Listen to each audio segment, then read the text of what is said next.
Yeah, one of the things that I also find really interesting, and I'm curious what your take is. Um, a lot of people, you won't hear from them or see from them. Their online footprint is not very big until they're getting ready to release that book or whatever is about to come out. Then all of a sudden, they're just everywhere. Yeah. So, do you work with your clients in establishing something further out so that it's not so obvious that they are just promoting whatever is about to happen? Absolutely. Because we're not, and especially as the CEO, I'm not interested in your book. I'm not. It's the low hanging fruit.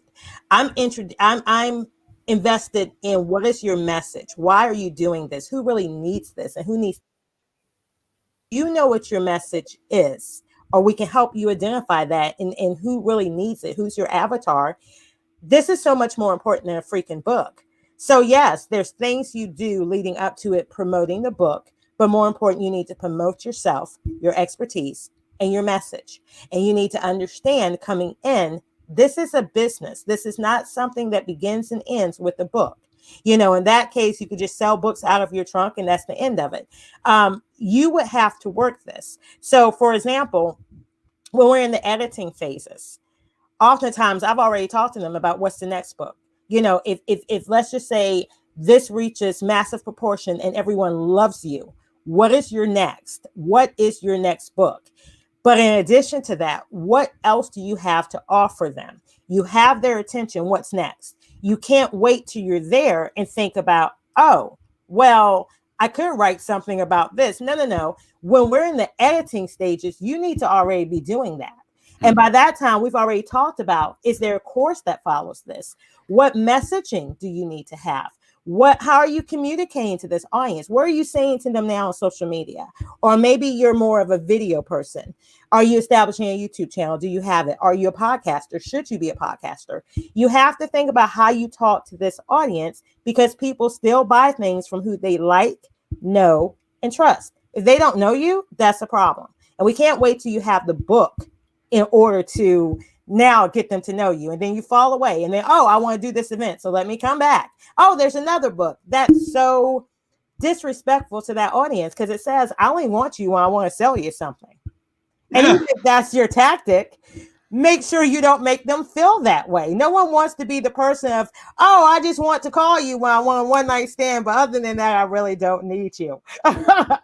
Zack, that was the best way, the first thing that came to mind. I'm sorry, I could have made it more cutesy, but I'm just saying. But people do that with their books. You do that with your audience. It's like, I only want you every now and then when I want to sell you something or get something from you. But even in the lightest of ways, it doesn't have to be a book. No. Just like a sales call. What? Just like a sales call. Yeah. A sales call, or like look at someone on LinkedIn when they get fired or let go or anything like that. It's like, oh, I'm looking for a job. Where the F have you been? Right. Yeah. So you mentioned something about like next steps after a book. And so something that I did in Anomaly, but I think that I underestimated how much more I should have done, is call to actions throughout the book that led to something more in a more frequent kind of way. I think my call to action was good. Download the Anomaly Method Roadmap, which allowed people to get a bunch of stuff. You can get it on anomalymethod.com, by the way, if you want it, if you haven't gotten the book. ZackMillerSays.com/anomaly. Come on. Once a salesman, always a salesman. You got to get it in there, right? But that call to action in there is important. And here's why I don't think people realize this, is that if you buy a book on Amazon, let's say that you went on Amazon right after this, or right now you're listening and you buy a Zack Miller's book, Anomaly, on Amazon. Mm-hmm. I have zero, and I mean zero, understanding a way knowing that you bought that book. Absolutely. My dad allegedly, I'm going to say that one more time, allegedly bought 6 copies for his clients. Am I just supposed to take him for his word? Because that's the system. So then what you have to do is hope that the people who buy it, who read it, will then get to a page in the book and say, if you want to download the Anomaly Method Roadmap, which is blah, blah, blah, go to this website. Exactly. And then I have your contact information. And that's a unique identifier, which not everyone will do it, by the way. But at least then you have an idea of, okay, this person bought my book. Yes. And that's missing in a lot of people. Yes. There always has to be those extras of how, even in the book, you know, we always have the little page at the back of maybe other things you're offering and about the author, but there needs to be those little extras where you've made the point, you've given them great information, but maybe there's some worksheets or things you want to give them as a magnet. They need to come to your website, enter their email and information, and now I have a relationship with you, or at least have contact information. So there's one of them, right? So it's his roadmap. But what's interesting is that I think I had the right thing. I didn't do it in a frequent enough manner. And so as I was voicing it, and I would tell people to do it again. So I would overemphasize when I voiced it, hey, make sure to do this. Because again, doesn't matter where I'm getting it. And if they're doing it through a library card, like Hoopla or Overdrive, and that's for a lot of people, you're trying to get them in kind of the funnel to be a part of the platform. It's great to have them in the platform, but it would be great to know who the heck they are too. Right. Yes. And a lot of people that are writing books don't even have a funnel. And that's very foreign to them. So we have these discussions with our clients as well. Do you have a funnel? And a lot of times I get like a beer funnel? You started it. I can't with him. So it's just like, do you have fun? What? And that it might be that type of question. Like, what's you can learn all about the sales funnel, how to use it in Anomaly, how to finally stand out in the crowd. Damn. Simple techniques.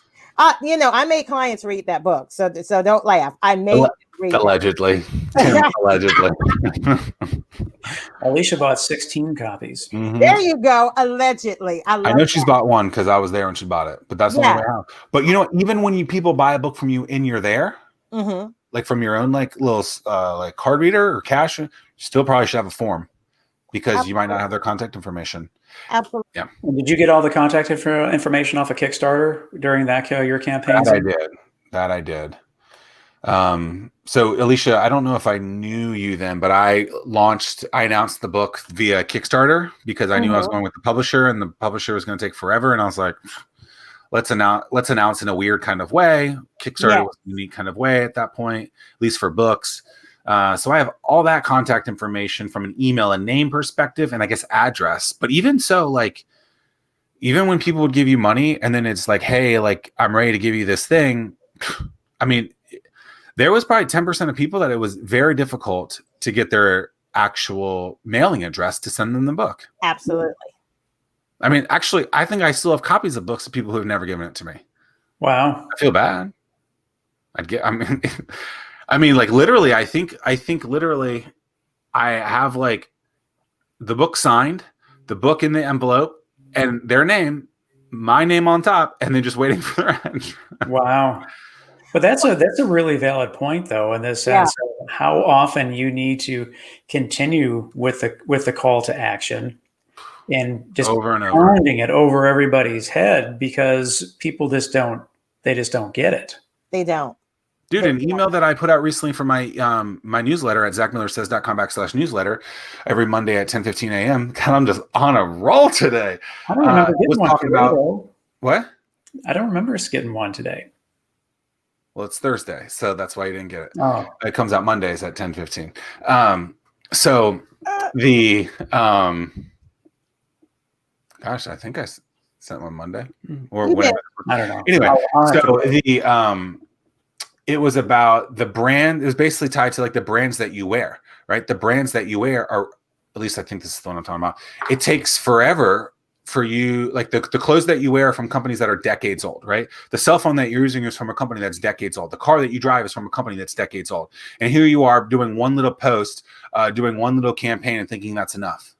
No, it's gibberish to think that. And so you get these people that are like, oh, I'm not going to do anything. It's like, okay, and we know what's going to happen. You're not going to make any $. So true. But whatever you have will be cute and shiny. For like that 4 seconds that maybe someone sees it. Right. So do you think that's the biggest problem with people who write books? Yes, it is. Because it's this build it and they will come that never worked. It never worked. So, you know, I always say we don't want you to have this pretty book that collects dust while it's sitting on a bookshelf. And a lot of people are so into the, seeing the book and this has been my vision. I can finally say I did it. I'm a published author. And it's like, been there, done that. And I know it doesn't work that way. And also, I'll just say this very shortly. We have such a crop of people that, get the DBA or LLC that has the name publishing in it, and they're not a publisher. What they're actually doing for you is some self-publishing, and often they're doing a very poor job of that as well. So they're instructing you to do all these things or doing it for you and charging you these ridiculous prices. And it's just to deliver you a book. So you have a book in your hands. A book never just sells itself. So that builds it and they will come. No strategy, no clear intentions, no where do we go from here, who needs it. None of those steps done. It's just a cute, shiny thing. Yeah, you fulfilled your vision. You're a published author, but is that really what you wanted to do? And you're expecting these books to just fly off the shelf and sell themselves. And I do something great one time, and it's just going to continue to do all these things for me forever and ever. Amen. And it so doesn't work that way. Doesn't work that. You may know him as Dwayne "The Rock" Johnson. I know him as just a man who has done incredible things for the last few decades. But how can you use his techniques in your business? I'll show you exactly how. Head on over to ZackMillerSays.com/The Rock, and you can smell what he's cooking. Always to have The Rock in there until he got married, but that's okay. I forgive him. He still get eye candy.